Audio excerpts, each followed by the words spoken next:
দিনের পর দিন লাফিয়ে লাফিয়ে বাড়ছে তাপমাত্রা। প্রবল গ্রীষ্মের দাপটে শুকিয়ে যাচ্ছে চারপাশের বিভিন্ন জলাশয়।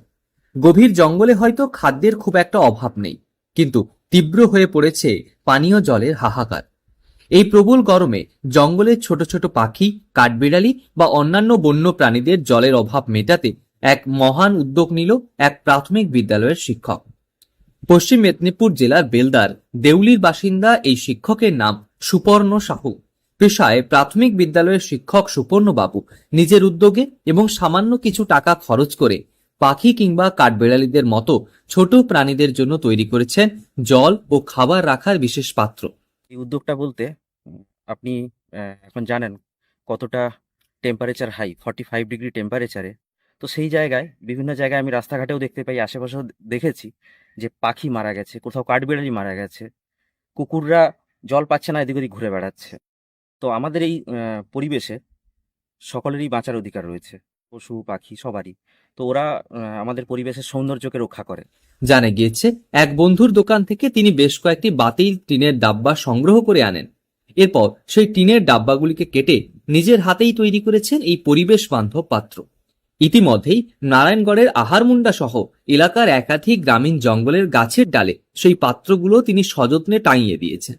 সপ্তাহে নির্দিষ্ট দিনে নিয়মিত সেখানে গিয়ে পাত্রগুলিতে খাবার আর জল ভরে দেন তিনি।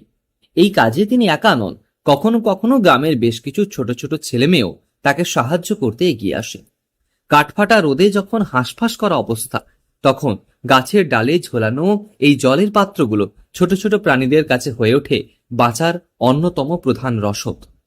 সত্যি কথা বলতে কি, আমার সঙ্গে আমার আরও দু একজন ভাই সহযোগিতা করেছে। একজনের দোকান আছে, তো ও আমাকে এই টিনগুলো দিয়েছে।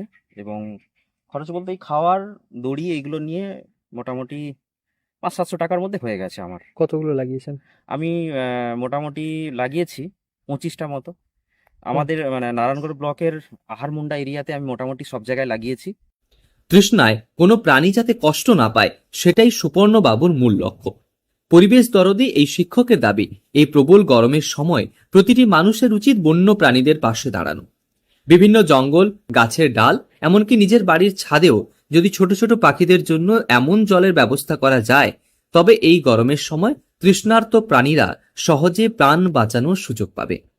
তার এই নিঃস্বার্থ উদ্যোগকে সাধুবাদ জানিয়েছেন এলাকার সাধারণ মানুষ। শুধু শিক্ষকতা নয়, একদিকে যেমন ছাত্র ছাত্রীদের সমাজে মানুষের মতো মানুষ করে তোলেন, তেমনি সমাজের প্রতি তার এই ভাবনা গোটা সমাজের কাছে এক দৃষ্টান্ত। পশ্চিম মেদিনীপুর থেকে রঞ্জন চন্দের রিপোর্ট, লোকাল 18 বাংলা।